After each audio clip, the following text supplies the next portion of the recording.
నమస్కారం. వైబ్రెంట్ భక్తి టీవీ ప్రేక్షకులకు స్వాగతం. లక్ష్మి గారు, మరి ఆడవారు చాలా సందర్భాల్లో మొక్కులు మొక్కుకుంటూ ఉంటారు.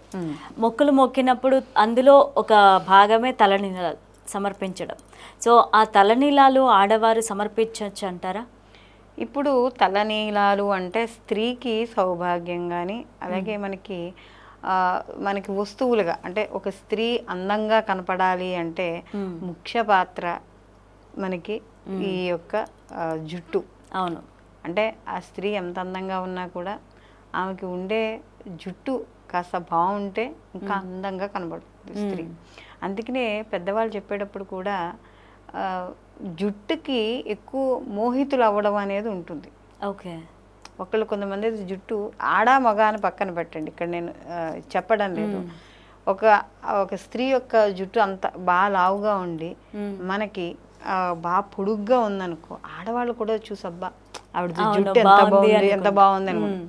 మగవాళ్ళు అనుకుంటారు, ఆడవాళ్ళు అనుకుంటారు. అదే అది తొందరగా మోహాన్ని కలగజేస్తుంది జుట్టు. రెండు మనం చేసే ప్రతి యొక్క పని దానికి సంబంధించిన మనకి పాపాల రూపంలో జుట్టు పెరుగుతుంది అంటారు. అవును. అందుకనే మగవాళ్ళు కానీ ఎక్కువగా మనకి తలనీలాలు ఇచ్చేయడం అనే కాన్సెప్ట్ ఏదైతే ఉందో అది పాపాలు పోతాయి అనే ఉద్దేశంతో తలనీలాలు ఇచ్చేయడం అనేది జరుగుతోంది. అయితే కానీ స్త్రీకి ఏం చెప్పలేమని. ఓకే. ఏ శాస్త్రంలోనూ మనకి జుట్టు పూర్తిగా తీసేయాలి అని ఏమీ చెప్పలేదు. కానీ ఏంటంటే ఇప్పుడు చాలామంది ఈ పూర్తి తలనీలాలు పూర్తిగా ఇవ్వడం అనేది, సంపూర్ణంగా ఇవ్వడం అనేది జరుగుతోంది. మరి స్త్రీ సౌభాగ్యవతి కదా. అవును. మరి సౌభాగ్యవతి అయిన స్త్రీ తను నిత్యం పూజ చేసుకునే ఆరాధనలో అంటే నిత్యారాధనలో అమ్మవారిని ఏమని కోరుతోంది? నాకు సౌభాగ్యాన్ని నిండు నూరేళ్ళు నన్ను సౌభాగ్యవంతురాలా సుమంగళిలా చూడు తల్లి అని ప్రార్థిస్తాం. మరి అంటే సుమంగళిగా చూడు అని చెప్పి తల్లిని ప్రార్థిస్తూ ఏదో ఒక రూపంలో అక్కడ వాళ్ళు మన యొక్క జుట్టుని అది మొక్కు రూపంలో ఇవ్వడం అనేది జరుగుతుంది. మరి నిజంగా అలా ఇవ్వచ్చా అంటే శాస్త్రం కానీ ధర్మం కానీ స్త్రీకి నీలాలు ఇవ్వమని తలనీలాలు ఇవ్వమని చెప్పలేదు.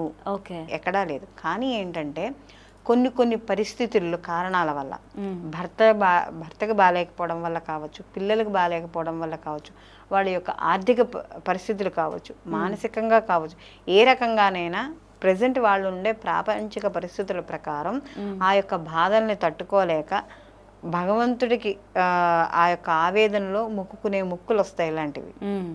అవును. బాధలో ఉన్నప్పుడు ఖచ్చితంగా వచ్చే మొక్కులు. ఇప్పుడు చూడండి, కొంతమంది తిరుపతిలో మొక్కుకుంటూ ఉంటారు, మా అబ్బాయికి తగ్గితే నేను నిలువు దోపిడీ ఇస్తాను, లేకపోతే నడిచొస్తాను, లేకపోతే మొత్తం నేను ఇలా జుట్టు ఇస్తాను, నీలాలు ఇస్తాను, నాకు తగ్గితే ఇస్తామా, వారికి తగ్గితే, ఇలా రకరకాల మొక్కులు.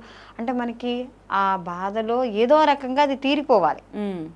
అది తీరిపోవాలంటే భగవంతుడి వల్లే తీరుతుంది. నేను ఒకసారి మొక్కుకొని నిలువు దోపిడీ ఇచ్చాను. అదే అంటున్నా కదా, మనం అది మనకి అదేంటంటే అది ఒక నమ్మకం. అవును. అది ఏంటంటే ఆ నమ్మకము మన అంతలా తీసుకెళ్తుంది. అంటే ఆయనకి మొక్కుకున్నాను అంటే అక్కడ నేను నీలాలు ఇచ్చానంటే నాకు కంపల్సరీగా నా పని అవుతుంది. అవును, కరెక్ట్. నేను ఈ బాధ నుండి బయటపడతాను.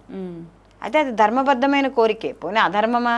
తన పిల్లాడు బాగుండాలనుకోవడం, తన పిల్ల బాగుండాలనుకోవడం, తన భర్త బాగుండాలనుకోవడం, తన కుటుంబం శ్రేయస్సు వృద్ధి అవ్వాలనుకోవడం అదేం అధర్మం కాదు కదా. కానీ శాస్త్రం చెప్పలేదు.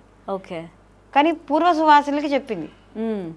భర్త పోయిన వాళ్ళు కంపల్సరీగా వాళ్ళు అసలు ఎప్పటికప్పుడు మగవాళ్ళు ఎలా అయితే 2 నెలలకి అలా పూర్తిగా ఇచ్చేస్తారో అట్లా వాళ్ళు కూడా ఇచ్చి చూడండి, పూర్వం గుండి మొత్తం చేయించి ఒక పక్కన ఉండేవాళ్ళు. వాళ్ళు నిజంగా బయటకు వచ్చేవాళ్ళు కూడా కాదు వాళ్ళు. అవును, పూర్వం. సో అలా ఉండేది పూర్వ పద్ధతి. కానీ వాళ్ళు పూర్వ సువాసనలు అలా ఇవ్వమని చెప్తుంది. కానీ సువాసనలు ఇవ్వకూడదు. సువాసనలే కాదు, చిన్నపిల్లలు కూడా, పెళ్లి కాని వాళ్ళు కూడా. కానీ ఏంటి, మనకి జడలు కట్టాయని, పిల్లలకి 11వ నెలని, 9వ నెలని, సంవత్సరం లోపు తలనీలాలు ఇవ్వాలని ఇస్తూనే ఉంటారు.